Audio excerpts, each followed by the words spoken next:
are inspired by your story, from the journey. So, Mr. Danny, I want to ask you a question. So, what made you think of IPO? At what point you think of IPO? Okay, IPO is actually, I won't say it's my childhood dream because I don't know anything about IPO. But when I start to venture into business, and I always, I always tell myself, I must get my company listed, whatever. That is my goal. And I set my goal and I will do it and I have to do it. When you started off in 1999 the time? Probably after a few years. After a few years, then I start to tell myself, I must. I don't know why. Okay, it's just that, it's to me, if I achieve it, this is my goal, in my, at least in my life, and also I left a legacy here, while I'm around. Yeah. But I understand also there are a lot of roadblocks for you. This IPO process. Yeah, correct. A lot, right? We can share a bit. Correct. Because IPO, is not an easy process. It can be easy process to some, but it can be a very difficult process and time and money consuming process. Okay, we have actually start our journey for IPO way back in 2011. 2011, yeah. 2011. Long time ago. In fact, our company, Fibromat, we have adopted MFRS accounting system way back in 2009. Oh, very long time. Okay, 2009. So, in 2011, actually we have engaged OSK to look into the listing prospect, and at that time actually we have 5 companies to to group together to this holding company to bring this company for listing. So we actually already we engaged OSK, but Mr. Ching, I think, and also my personal thinking as somebody have gone through so many knocks and hit so many roadblocks, I think very important thing, you need somebody to guide you and somebody who really knows how to do it. Otherwise, you'll be like us, and going through so many knocks and yet end up nowhere. Yeah. And then the other day I talked to again another PLC owner. So he told me the same thing like what you say, So get someone help beforehand will be helpful. Yeah. Otherwise, really a lot of roadblock, spending time, and not only that, I think spending money. Yeah. Because the other day he told me he spent quite a bit on preparation on the IPO. Yeah, correct. Correct. You see, if you have it's not the IPO. Sometimes if you go to, let's say you go to advisors, advisors, okay, to them, whether you get through, you don't get through, they still get their fees. Yeah. Okay, they still get their fees, So, if you are not ready, they tell you are not ready, the fees still get charge you. They still charge you. But, okay, so, from what I see is that you have to, the pre-IPO is most important. Don't, sometimes we are a bit gung-ho as a businessman, we think that everything is okay. But if you get somebody who is good, to assess, look into your whole operation, and to tell you, and tell you where actually you are. I think if these people are qualified enough, competent enough, if they tell you, you better listen to them. Yeah. Because otherwise, you still got to go through and you will not go to where you want to go and you are going round and round. Yeah. Like for example, let's say even in 2009, okay, we went in from SME, a PRS accounting standard to MFRS. It took us almost 1 whole year for our auditor to get our account in the right perspective. That's only on accounting. Then there's a lot of other things you need to do.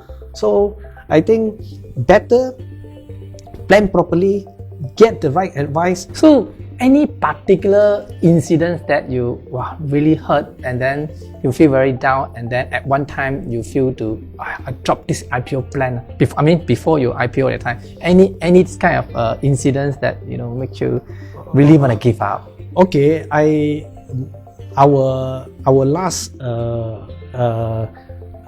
advisors, we already spent almost 2 over years, with them. We are supposed to submit, for our ACE listing.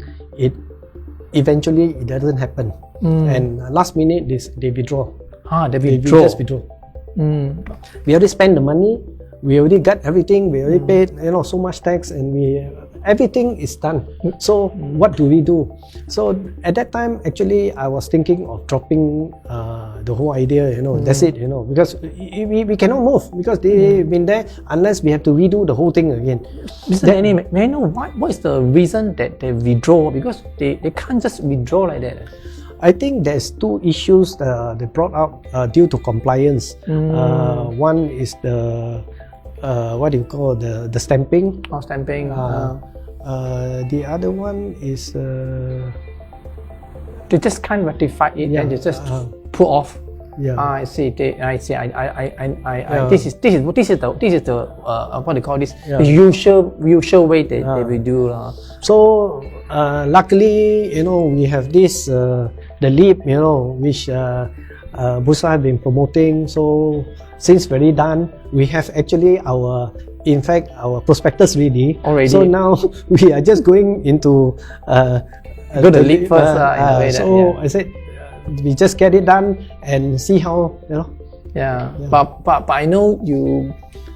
Because the other day I talked to you, you're not going to stop in leap. You're not going to stop leap because the other day, in fact, you eager because your figure is in fact is in A's, A's. So you want to convert into A's. Okay, maybe let me ask you another question before we go to the conversion side.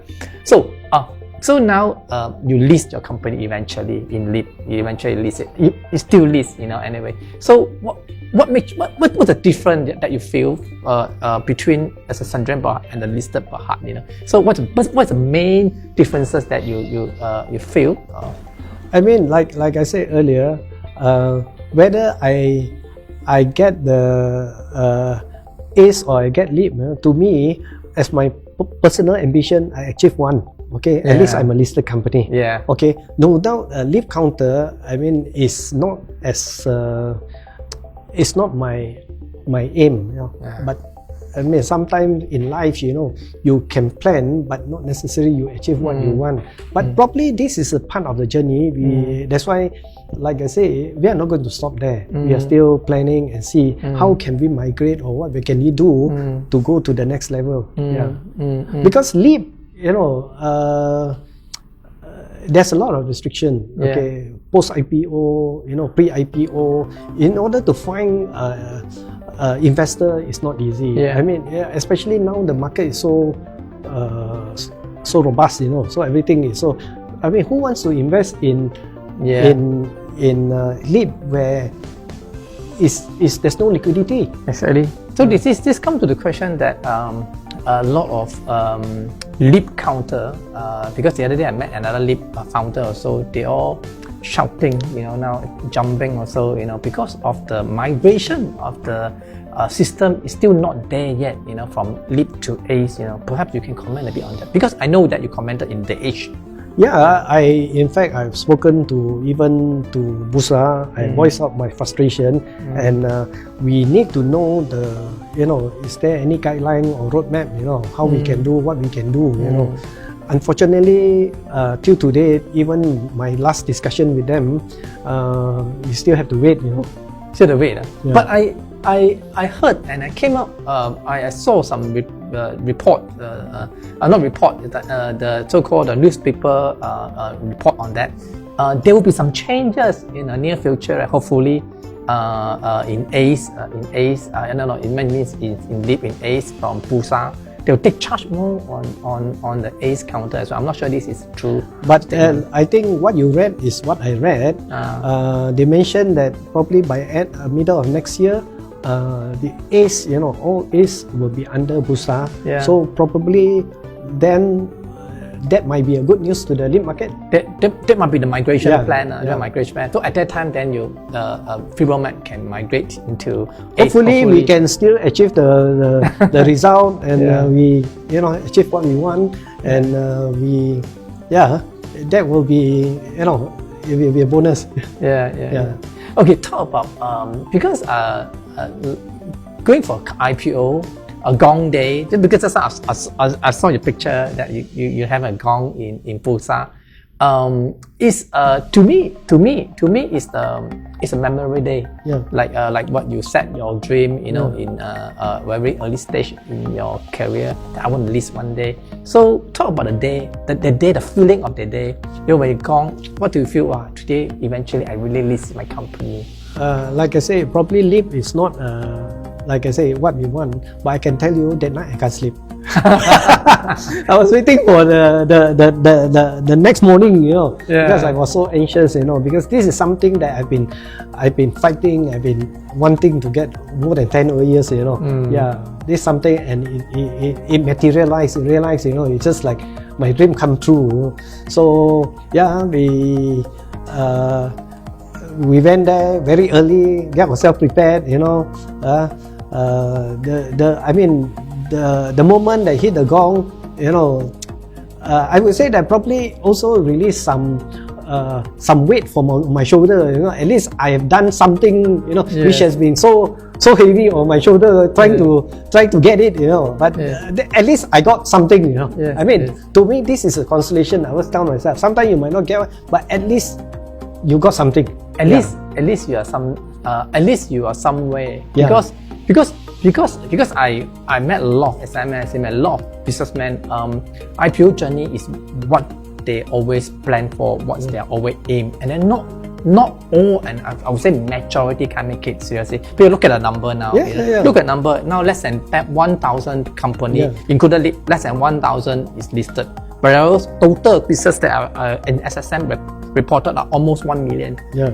All the registered. You can see there's a big gap, you see. So that means it's like a lot of companies can't make it. This is always their dreams, So I think it's a milestone. It's a milestone. It's a milestone. So in time to come, I know Fibromat definitely aim for ACE because it's the initial plan, the conversion. And then beside this conversion, any big plan that in head Fibromat?